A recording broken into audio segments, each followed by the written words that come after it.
Bismillahirrahmanirrahim. How are you, dear student? Hope you are fine, good, and great. This is Ziaul Haq, your instructor uh, for 11th grade physics teacher. So today we are start the new chapter. Name of the chapter is the law of motion, and in this chapter we are going to study and discuss the different or three Newton law of motion, like the Newton first law of motion, Newton second law of motion, and Newton third law of motion. So we will see Newton law of motion, but before the law of motion, we are first going to know about the force, because in every law of motion, in every Newton law of motion, uh, it depend on the force. So first we know about the force, after that we will study about the law of motion. So now let's see first the concept of force. The definition here is given, the simple definition of the force: to pull something or push something, like to pull something or push something. So this is called force. This is a simple definition of the force.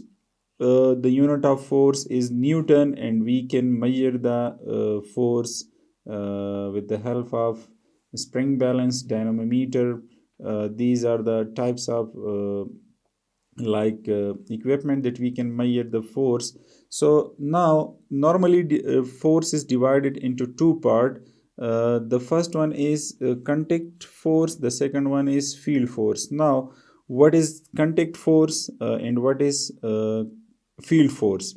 So contact force are the force between two objects which are in contact with each other is called contact force. Now what is the meaning of contact force? So for example, we have the object which are laying on the surface. So this object also have some, let's suppose this object have downward force, uh, and this object have upward force on this object. So this, like, we can also say contact mean touch. Like when two object touch with each others and they apply some force with each other, so this is called contact force. There are so many example of the contact forces in our daily life, like when we are walking, so our foot is directly touched with the ground. So this is also contact force. Like, let's suppose we are pulling or pushing this object, apply some force toward this direction, so this is also contact force between the rope and the block. So when the two objects are touched with each other and apply the force with each other, so this is called contact force. The next one is field force. Field force, there is not touching between the object, like there are some space. Let's suppose this is one object, there is another object, but there is the force between these two bodies. So this types of force is called field force. For example, let's see the definition: the force which are not directly in contact with each other is called field force. Now what is the example of the field force? Like gravitational force. Let's suppose this is the earth and this is the object. So this object is coming down without touching or falling down toward the earth, so this is called field force. The another example of the field force, like magnet force, there is no direct touch or touching with each other, but there is force between the magnet, so this is called field force. Another one is also like electric force, is also called the field force. Now let's see more about the force. Okay, then on the next page we mentioned the net force or resultant force. This is the very important part for the net force or field force. What is this? Like, we know that, for example, net mean total or resultant.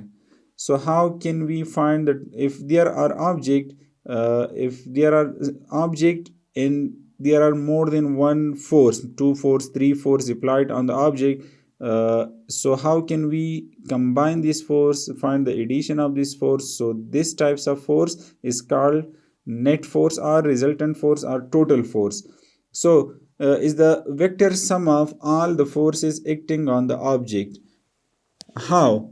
What do you mean by the vector sum? Like we know that force is a vector quantity. Like this is the object, and here are two forces applied on the object, like F1 and F2. So if we want to find the addition of this net, these two forces, we can write F net is equal to F1 plus F2. Here is also two force applied on the block. The one is toward the positive direction, the other one is toward the negative direction. So how can we find the if net force or resultant force? So we can write this is toward the positive side F1 and this is toward the negative side, so we can subtract the F2 force, like this formula, or through by like to follow this way. Okay, let's see the example here. Here is the block, the two force toward the positive side and the single force toward the negative side. So how can we find the vector sum or net force? So we can write if net.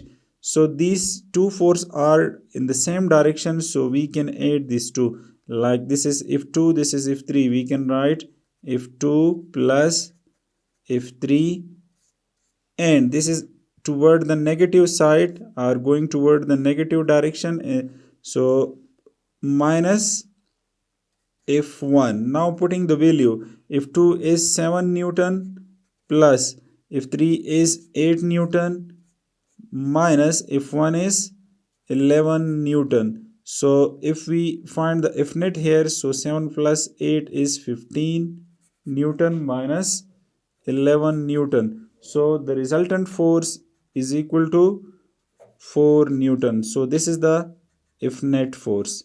So hope you understand that how can we find the net force or total force or resultant force, which they have the same direction or in opposite direction. Then on the next page we are going to, like this is your homework. This is your homework. Let's see the example here. The value is also given here, and you will find the x component here and y component here, same like here x y component and x component. And this is the another force, like this is F1, this is F2, this is F3. Then you will see the positive direction force and negative direction force, and find the F net force of this diagram, or the force which are applied on the block. So you will find the F net force. So if you have any problem in this example, so you can mention in your comments, just say that we have a problem in this question. So thank you for today lecture. Just don't forget to subscribe our channel and watch our videos. Thank you so much.